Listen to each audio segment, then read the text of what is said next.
we're going to hear dramatic, let's make sure you can see that, dramatic stylistic differences. You will obviously hear that with the vocal timbres down here.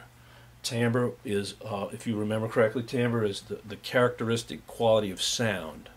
What makes the difference between a trumpet and an oboe, what makes the difference between a male singer and a female singer, or a little boy in a grown man.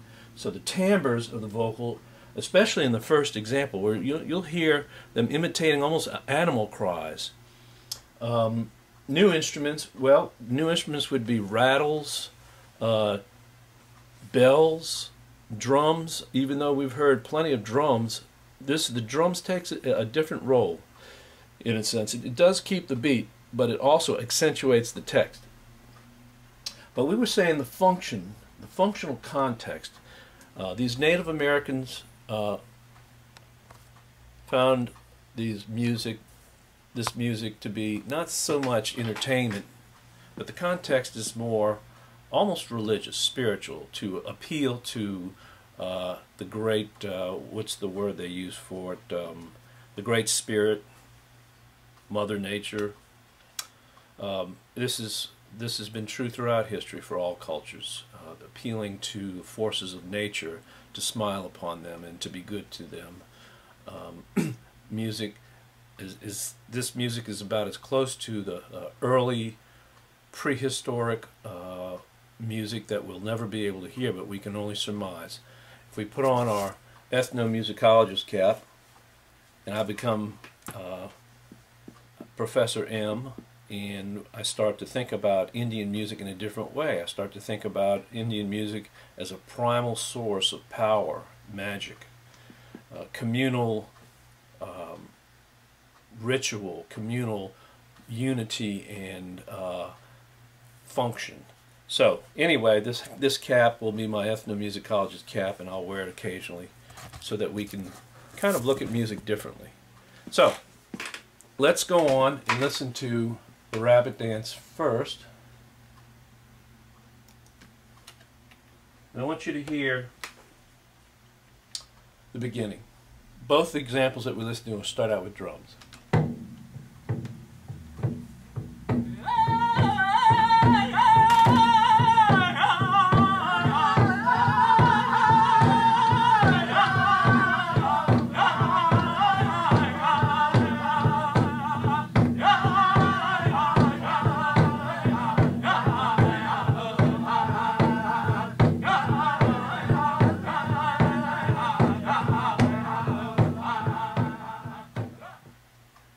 You know, it's more rhythmic patterns. I mean, if you had to tell me what the melody was, I doubt you could even really say it. It's more of a single note declamation, just just almost like a chant, is it not? As old as time. This music is an example of looking back through history at primitive music. You hear the phrases are, of course, geared to the ability of humans to hold their breath and to speak or sing or chant, and then to breathe in and then do it again. So the musical phrasings are very much textual orientated. Now, what is the text? What are the lyrics? Well, they're vocables. Vocables, something you should probably know, are sounds, like scat singing in jazz. Vocables are just vocal sounds that have no meaning. But what's interesting about this piece is after they go through it a while, let's listen.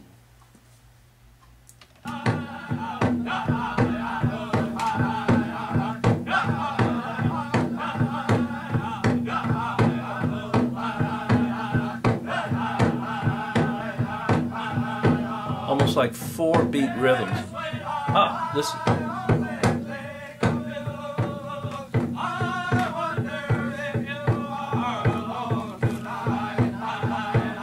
They're starting to sing English. This is what I meant. This is what I meant when I talked about assimilating. Let's go back to this board. The Indians have assimilated the Western style. Hey, sweetheart, I always think of you. I wonder if you are alone tonight. I wonder if you are thinking of me. That could be a cowboy song. They've assimilated the Western European song.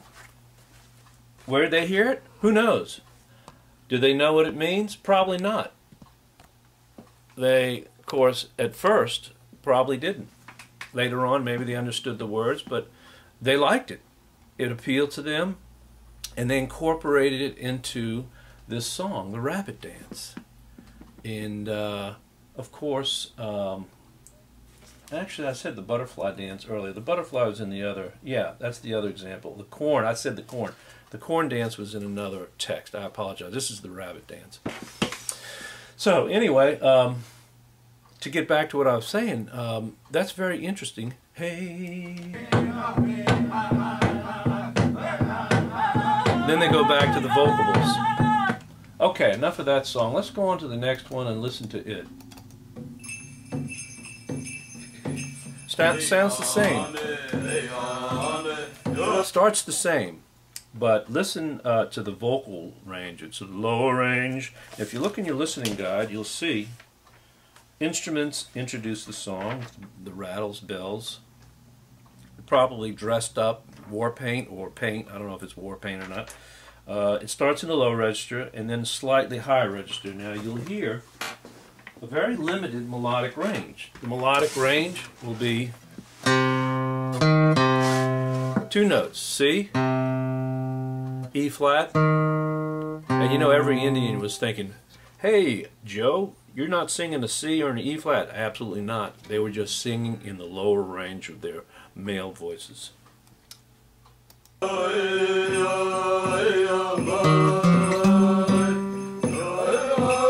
go up to the octave.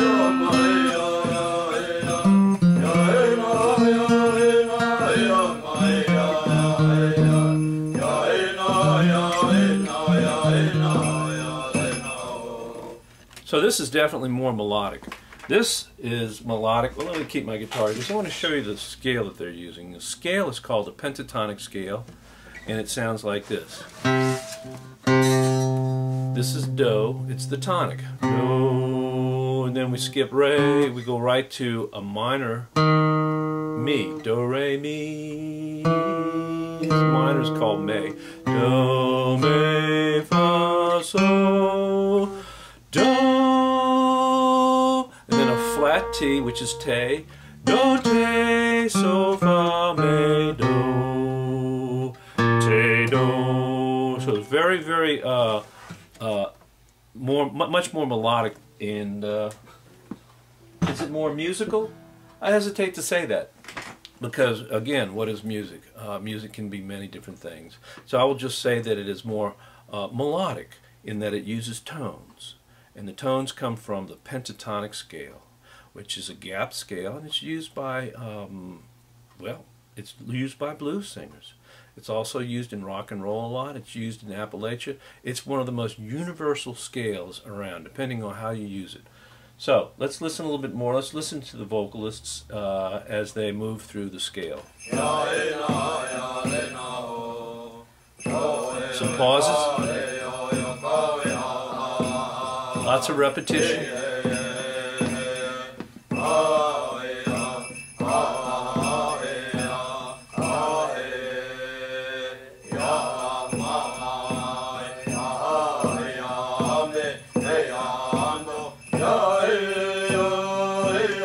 Rising melody, intensity's building till you get to the top.